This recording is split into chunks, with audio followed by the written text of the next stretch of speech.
Hi, I'm Elizabeth Olsen. And I'm about to recap my old movie with Josh Brolin, titled Old Boy.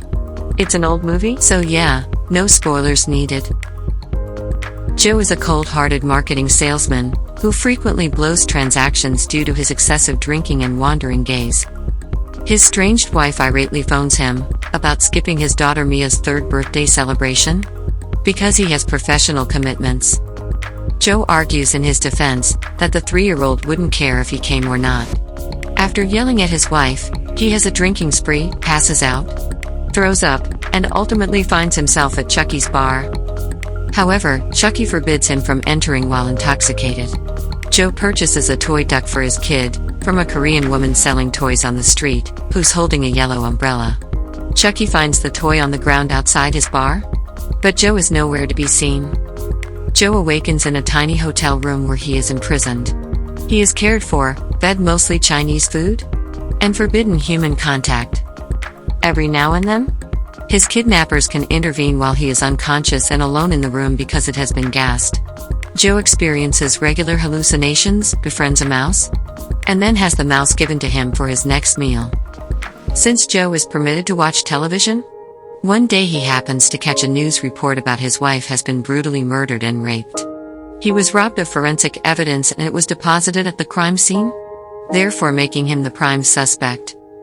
Joe feels heartbroken yet powerless to change the situation. Over time, he learns from a TV crime drama that his daughter was adopted by a different couple, and went on to become a well-known cello musician.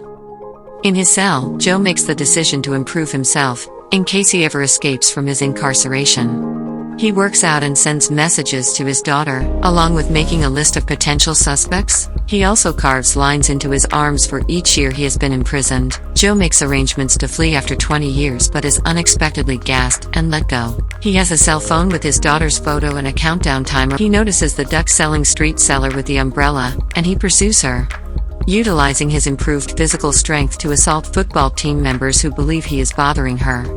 As he continues on the route, he encounters my character, Marie Sebastian, a nurse who assists the homeless and can tell something is wrong with him. He won't talk to her, though, in case he ever needs assistance. She lends him her mobile. He goes back to his pal Chucky's tavern and shares his experience there. Then he receives a call from an unidentified man who claims that Joe can ask Chucky for forgiveness. In an effort to track down his captor, Joe begins to look up all the people he has been mistaken about, including his former co-workers and boss. But nobody is eligible. When Joe passed out once more, Chucky calls Marie, who arrives to assist. She found Joe's collection of letters to his daughter Mia. When Joe awakens, he is furious and claims that the letters were intended just for his daughter.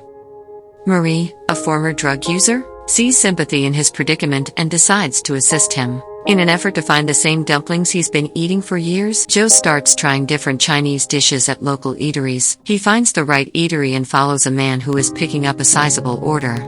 He locates the prison and enters there, after murdering a few guards using only a claw hammer. He locates Cheney and tortures him by slicing off portions of his neck, only to discover that Cheney is only the facility's caretaker. On his way out, Cheney hands Joe a tape that features the voice of the person who gave the order for Joe's detention. After fending off multiple guards and collapsing from his injuries, Joe is only saved and dropped off by an enigmatic stranger. When Joe is feeling better, the stranger calls him again and continues to torment him at Chucky's. Joe calls back after observing that the call was not from private number. The receiver is a patron at Chucky's pub who is protected by a female bodyguard. Joe attacks ferociously, but the bodyguard manages to stop him. The stranger is a man named Adrian, who dares Joe to learn more about him and learn why he was imprisoned. Adrian provides him with evidence of Adrian's involvement in Joe's wife's murder. If Joe is successful, he will receive a fully signed confession and a case full of jewels, if Joe learns the truth.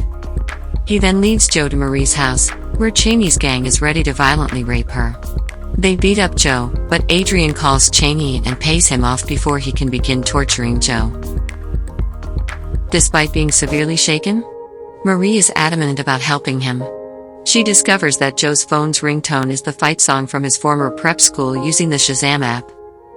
She and Joe decide to go by car since they think the old school may hold the key to deciphering the puzzle. Joe and Marie track down Edwina Burke, the headmistress of Joe's former prep school.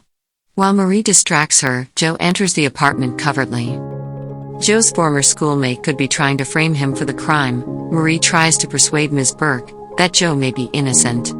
She finds out that although Joe was a very egotistical student and may have made some enemies, he also met his future wife there. Adrian's name and photo are discovered by Joe in a yearbook, establishing that he attended the same school as Joe and Chucky.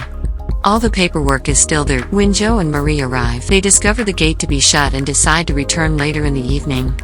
Chucky searches online and discovers that Adrian once had a hospital constructed as a memorial to his late sister. He phones Joe and leaves a voicemail explaining that it is all about the horrors. He recalls something. Adrian, however, intercepts the message. Chucky's remark about his sister infuriates him, so he rushes to the pub and kills Chucky. When Joe and Marie enter a motel to fix Joe's injuries, they end up having sex. They are unaware that Adrian was watching them through the camera. After breaking into the prep school, Joe and Marie discover evidence that Adrian and his sister had attended.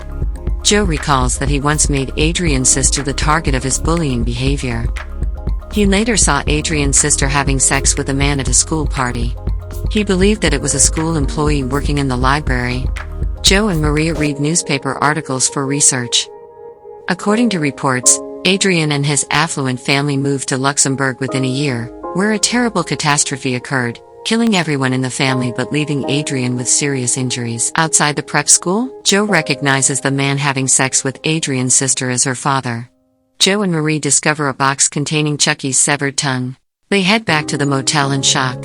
On his phone, Joe received a photo of Mia with severe bruises. Marie begs Joe not to go, but he leaves her in safety and goes to speak with Adrian. Joe visits Adrian and informs him that he solved his puzzle after he killed Adrian's bodyguard. Adrian imprisoned Joe because he believes that he is too accountable for the catastrophe on his family. Joe wasn't aware the sex scandal entailed incestuous relationships until this evening. It goes deeper than that, Adrian says. His adored pedophile father had separate sexual relationship both him and his sister. They were quite pleased with the situation. However, the sister's reputation was ruined when the sex scandal went throughout the institution, and they were forced to move to Luxembourg. Adrian was seriously injured before his father killed his mother. Sister then killed himself. Despite admitting that Joe's actions cost him everything, Adrian maintains his word and takes Joe to visit Mia. Joe finds out that the criminal drama he watched on TV when he was incarcerated was produced and broadcast just for him. He noticed right away that Adrian had hired a professional actress to play as Mia. Even the photo of her battered face was a fabrication. Joe is furious and physically assaults Adrian, forcing him to take him to his real daughter. Adrian simply comments that Joe never asked the right question. Instead of asking why he was imprisoned, he should have asked why he was set free. Adrian then continues to show pictures of the real Mia. After her mother's passing, Adrian had made sure that she was raised after her mother's death and grew up as Marie. He staged everything so that she would get addicted and develop a father complex so that when she met Joe, she would take pity on him, culminating in Joe being tortured by having sex with his daughter Marie.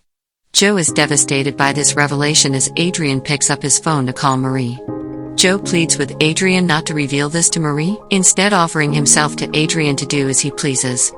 Adrian simply states that he has no desire to kill Joe, since he has Joe exactly in the position where he always wanted him. Adrian shoots himself after his revenge is complete. Joe tries to make things right with Marie by using Adrian's gems. And also to Cheney even offers money to arrange his imprisonment. Joe writes Maria a letter in which he confesses to have done something terrible and left her some jewels with it. He wrote that she needs to move on from him and look for happiness elsewhere. Joe finds himself back in his old prison, with a mysterious grimace on his face. There you go, it was really an awesome revenge movie. Hope you enjoy my recap, and please comment down below if you have other movie you like to summarized. Also, please subscribe to this channel, like and hit the notification bell to get future uploads. By the way, I'm Elsa Olsen, the voice impersonator of Elizabeth Olsen.